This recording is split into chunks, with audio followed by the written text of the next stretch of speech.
now. Ain't that handy?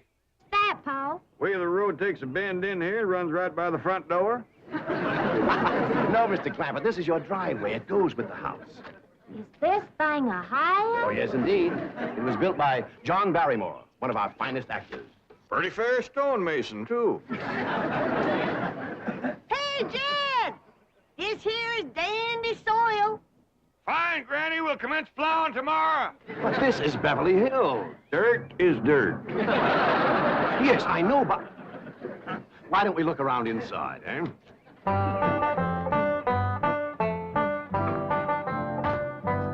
Well, here we are. I hope you're going to like this place I picked out for you. It may be a trifle larger than what you're used to, but I feel a man with $25 million in my bank should live in a manner that... Come in, this is your home.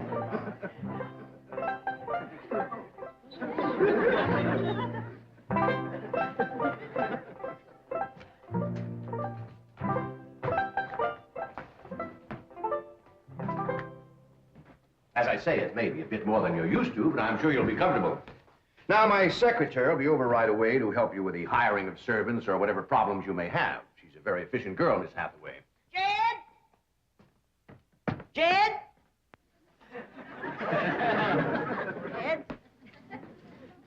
You and Jethro fetch in my stove so I can get some victuals to cooking? Oh, you have a beautiful stove. Thank you. Fetch it in, Jed. You scare up some wood, Ellie. No, I mean you have a stove already installed in the kitchen. Where's that? I'll show you. Excuse us. Ellie, you go with Granny. She'll still need you to fetch some wood. Sure, Pa. Uncle Jed, guess what? There's a whole nother house up here. Jethro, come down from there. Like as not that belongs to somebody else. George, this is your kitchen. Oh, and here's the stove. The last word in food preparation. And speaking of food, you'll find everything you could possibly want stored right in here. See?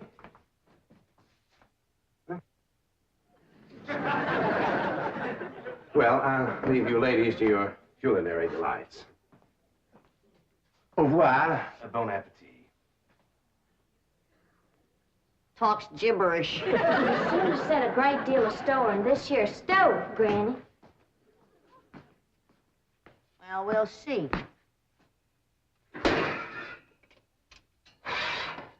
Ellie, you run out and fetch some wood. I'll get a fire to going in here and we'll see. Jethro, I hope it's all right for you to be missing school. Oh, sure, Uncle Jed. They ain't strict in the 5th grade. You're in the 5th grade already? Starting this year. Yeah, it don't seem like no time at all since I went with your ma to get you started in the 1st grade. You was 6 years old. No bigger than that. We drove clean over to Oxford so you could go to the same school your pa went to. You wouldn't know that town today, Uncle Jed. Oxford? Yes, sir. Well, that town has growed and spread out and built up and just kept getting bigger and bigger. Where today, why, I bet you there must be at least 3 or 4 dozen people living there. A place like that's all right to visit, but I wouldn't want to live there. Can I be of any assistance? No, thank you, Mr. Drysdale. We were just talking about Jethro here getting back to school. Oh, well, we have some excellent educational facilities out here, Mr. Clampett. Where do you go to school, Jethro? Oxford. Oxford. Yeah, you see, Jethro's ma, that's my cousin Pearl. She married an Oxford man, so naturally Jethro, he goes to school there, too. I'm the champion crawdad eater. At Oxford? Jethro put away 3 buckets of crawdads. 4. And he's learned to cipher and everything. Cipher some for Mr. Drysdale. 1 and 1's 2. 2 and 2's 4. 4 and 4's 8. I have to take off my shoes to get any further than that. Never mind. I'm sure we're thinking of 2 different Oxfords. You see, there's one that's very, very famous and very old. That's where Jethro goes to school. Been there since pioneer days. That's how come it got its name. It's where the oxen used to ford the river. So folks took to calling it Oxen Ford, and later on it got shortened to Oxford. Yes, I see. Well, I'll be running. Oh, by the way, here are your keys. My secretary should be over very soon. Well, thank you very much, Mr. Drysdale, for everything you've been doing for us. Oh, it's my pleasure, Mr. Clappett. You see, I'm not only your banker, I'm your next-door neighbor. Well, say, now ain't that nice? Well, now, why don't you bring your missus over tonight for supper, and I'll have Granny womp up a mess of grits and hog jowl. Well, you see, right now my wife is in Boston. Well, that's too bad. When'll she be back? Not too soon, fortunately. I'll see you later. Well, thank you, Mr. Drysdale. So long. Uncle Jed, you reckon one of these days I can have me a little bitty old taste of Granny's moonshine? Now, Jethro, you know the family rule about Granny's moonshine? You get your first taste on your wedding day and not before. Well, Uncle Jed, that might be an awful long time. I ain't even got me no sweetheart. How come? Why, back home, every time I get me a girl, one of them there big fellas would take her right away from me. Maybe out here in Beverly Hills. Paul, could I please have the axe? I gotta split some wood for Granny. Fetch it, Jethro. Ain't this place got a wood pile? Not that I could find. But I found a whole row of black old dead tree trunks, pretty near as high as this height. Are they kind of big for you to tackle? Well, shucks, no, Paul. They're only this big around, and all trimmed and topped and strung together with the black rope, so as no matter which one you cut, the others keep it from falling. Somebody had a right smart idea there. Just the same, I think I'd rather have Jethro do the cutting. Oh, Paul, let me. Ah, cutting trees and chopping logs ain't no work for a girl. I'm just as strong as Jethro. You ain't neither. I am so. You ain't neither. I am so, too. You want to wrestle? Darn too. Now, here, that ain't no fair fight. Somebody's gonna get hurt. Now, yeah, you see, you're getting too rough. Jethro. A person can get crippled from a hole like that. Get up from there. I can't, Uncle Jed! You turn him loose and get up from there before I take a strap to the boot. Now, here, you get out there and chop down one of them tree trunks and saw Granny some nice logs. Yes, sir, Uncle Jed. Could have whooped you if you hadn't tripped me. Beverly, come back here and sit down. I want to talk to you. Whooped him fair and square, and I'll do it again. You won't. That's what I want to talk to you about. Ellie Mae, you're getting too big to wrestle with boys. I'm as big as Jethro. I mean big that way. I mean, growed up. You're a young lady now. You gotta start minding your manners and fixing yourself up real nice and wearing dresses. Paul, folks would call me a sissy. Well, it ain't sissy for girls to act like girls. You see, Ellie, I raised you like a boy, and I was wrong to do it. I reckon every man liked to have a son, and you was my only young'un. And when your ma passed away, I just decided to turn you into a boy. By the time Granny come to help out, you was too wild to tame. By thunder, you could outrun, outclimb, outfight, and outshoot every boy in them hills. I still can, Paul. Yeah, but it ain't fitting. It ain't right for folks to go against nature. Now look at old Duke there. Reckon we could turn him into a cat? Of course not. That's right. Because nature made him into a dog. Just the same way nature made you into a girl. Here lately, she's getting more and more positive about it. You mean my years is growing? No, nothing like that. You're pretty. Oh, Paul. I know you don't like it when I say that, but you like it when the young fellas around here come in saying it, and they will. Only they'll probably be using words, fancy words I won't even understand. But Ellie Mae, ain't nobody can ever tell you how pretty you really are except me. You're the living picture of your ma.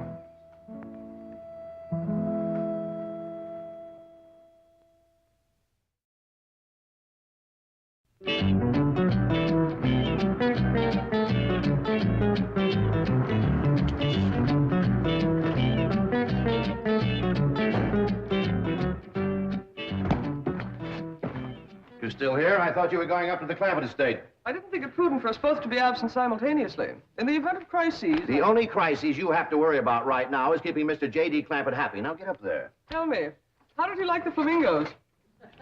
What flamingos?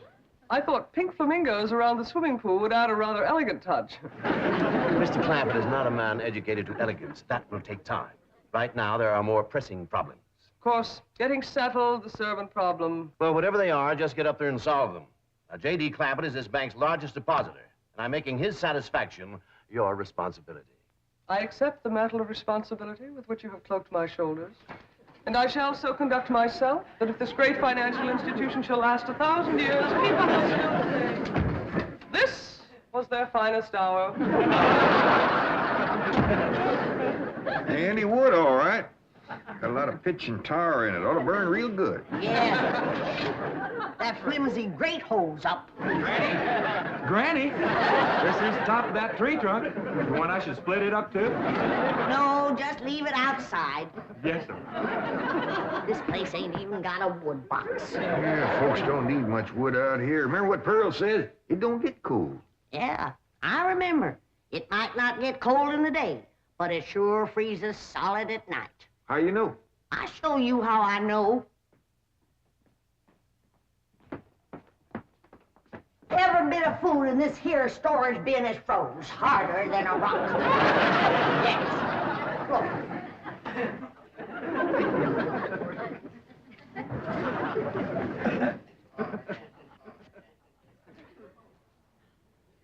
Mighty thin-skinned hog.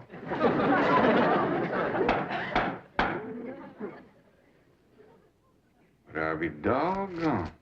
Take me 2 days to thaw out that ham before I can ever cook it.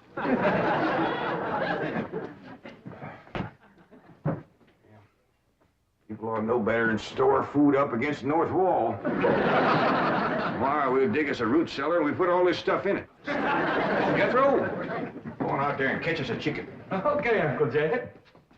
How you know we got chickens? Place this size is bound to have chickens. They ain't all froze today.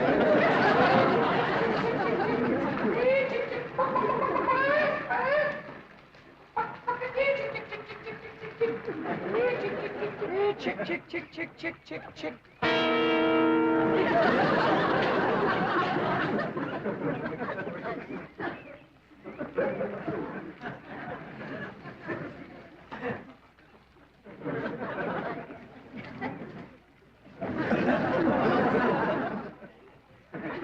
I keep a chicken. Here's that bucket. You want it? You take it, Ellie. See if you can find a creek. I gotta have some water. You want a pump on this place? It ain't even got a well. Uncle Jed, Uncle Jed. Yeah, boy. Did you find a chicken? I found something. I ain't sure if it's a chicken, a goose, a duck, or what. Where is it? I couldn't catch it. That thing can outrun a jackrabbit. There ain't no goose or duck. Must be a chicken. If it is, I was right about things growing bigger out here. That thing was this high.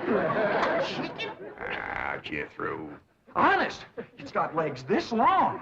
Gibby's on the drumstick. Drumstick ain't much. Whoever gets that neck is eating from now on. Commences here and runs plumb up to here. Jethro, you ain't forgot what I said about Granny's jug of liquor. I ain't been at Granny's jug. You have your in for it. Honest, cross my heart. Where'd you see this chicken? Down by the cement pond. Cement pond. Uncle Jed, that pond is the fanciest thing you ever did see. Why, they are steps, so's the cattle can walk right down into it and get a drink. And up at one end, there's a lady standing there made out of rock. And she's a-pouring water out of a jar right into that cement pond. Oh. Well, that's how come that big old pink chicken to get away from me. Flew right over the top of that there rock lady, landed in that pond, and swam like an otter. Just flapping them big old pink wings and hollering. What color did you say that chicken was? It's pink. Ain't I told you that stuff would stunt your growth? Miss Granny, I didn't touch a drop. You and me is going to the woodshed. Now, hold. Jethro, you swear to be telling the truth? So help me, Jefferson Davis. Your hat off when you speak of the president. He ain't president no more. I'll have no Yankee talk in my kitchen. Jethro, you and me's going back out there and corner that chicken. Granny, you get your fire to going. Ellie Mae, you sweep up out front and keep your eyes open for that Miss Hathaway. I'm counting on her to take you in hand and get you in the right kind of clothes. Come on. Chicken.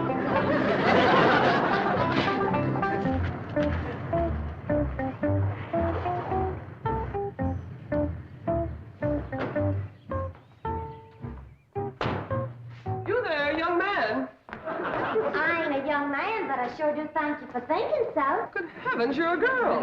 Yeah. I'm Jane Hathaway, executive secretary to Mr. Drysdale. And you, I take it, are a domestic of some sort? Cleaning girl, housemaid? Just what are your duties with Mr. Clampett? Well, he sent me out here to sweep up, but he said you'd take me in hand and get me in the right kind of clothes and everything. Indeed, I shall. We have a complete servant's wardrobe from chef to chauffeur. Come with me. What in the name of Thomas Chippendale is this? Has Mr. Clampett seen this disgraceful and unsightly mound of debris? Oh, yes, ma'am. This is all his. Oh, what charming antiques. Just like you said, Jethro, a rock lady pouring water into a cement pond. Yes, sir. And over there's where I seen that great big pink chicken. Only thing is, it don't sound like a chicken. It makes a kind of hollering noise.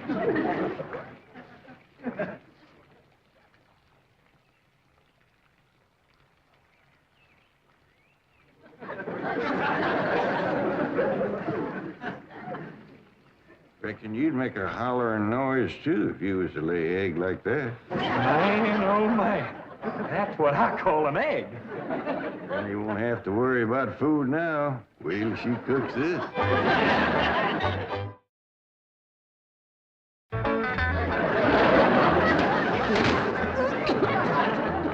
That blame city stove don't draw worth nothing. Hey, Granny, look at this egg. What's all the smoke? Stove don't work. Probably just a stuffed-up flue. Ain't got a flue, ain't even got a stovepipe. Well, I'll get the shovel and a hoe and rake it out of there. You keep this egg.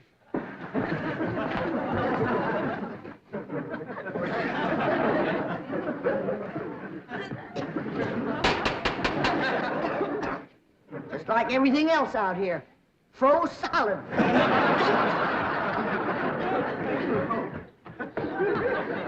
Really, my dear, you look quite charming. Well, I feel like a dead blame fool. Oh. Just a moment. Yes, out now. I'll be right back. Oh, that was my Pa.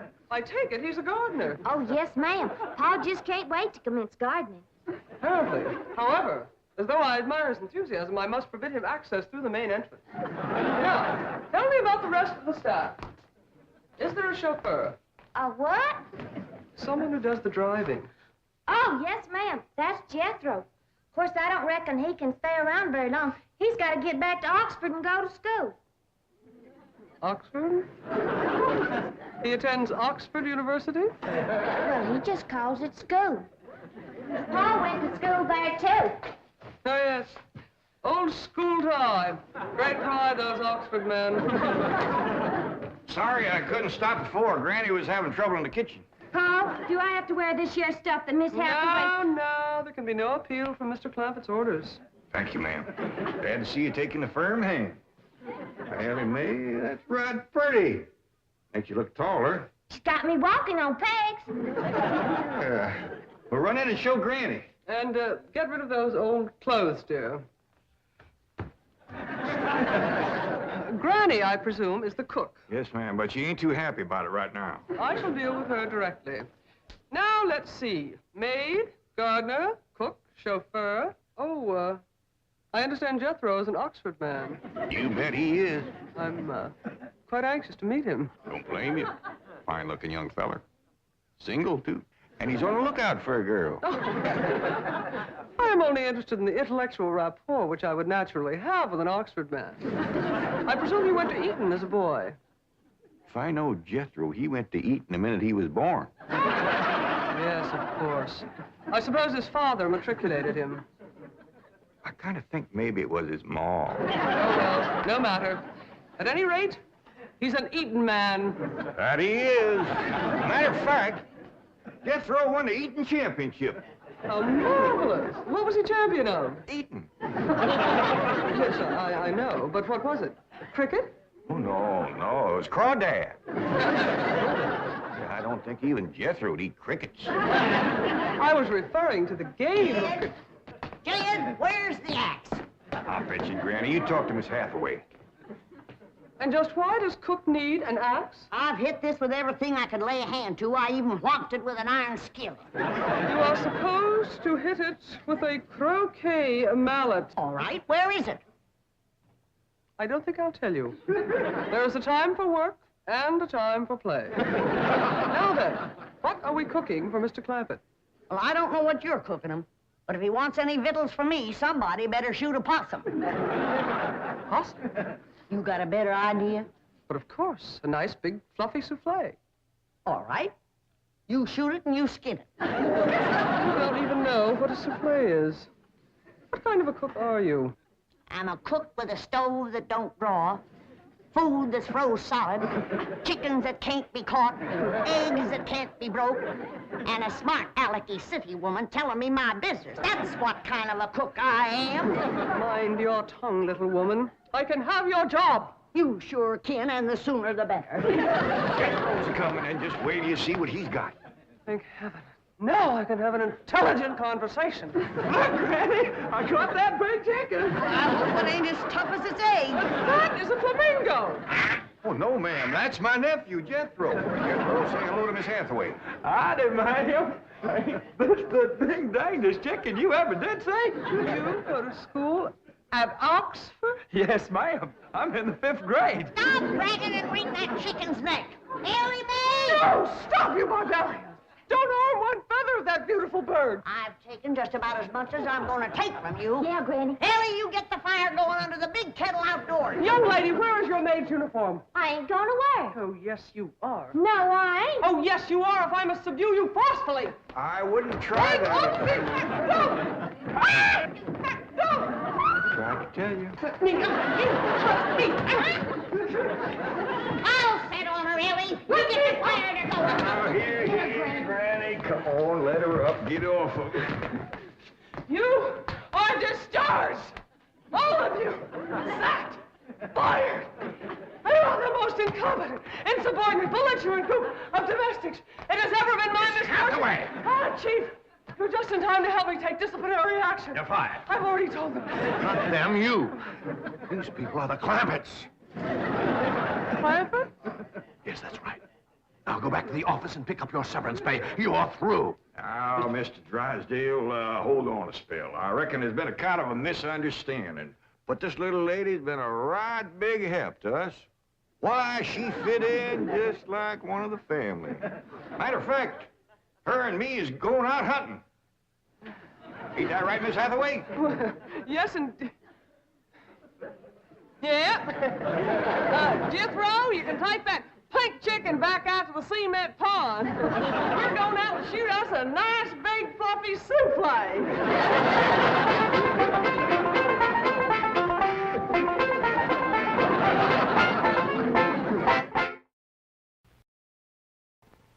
Yes, sir, it was a dandy trip. Of course, we's all of my tuckered from sleeping setting up, but Pearl's old truck run just fine, and her boy drove all the way. Winston? No, Jethro. Jethro Bodine. That's that big, tall, good-looking... No, fella. Mr. Clampett, I meant, would you like a Winston cigarette?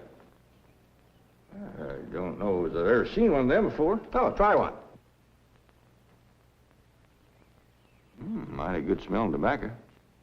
What's that white stuff in there? Oh, that's the Winston filter. But it's what's up front that counts. You mean the tobacco? Oh, a cigarette is only as good as the tobacco that's in it. With Winston's filter blend up front, it's like money in the bank. You're going to like Winston's. I reckon I'll decide that for myself. Yes, sir.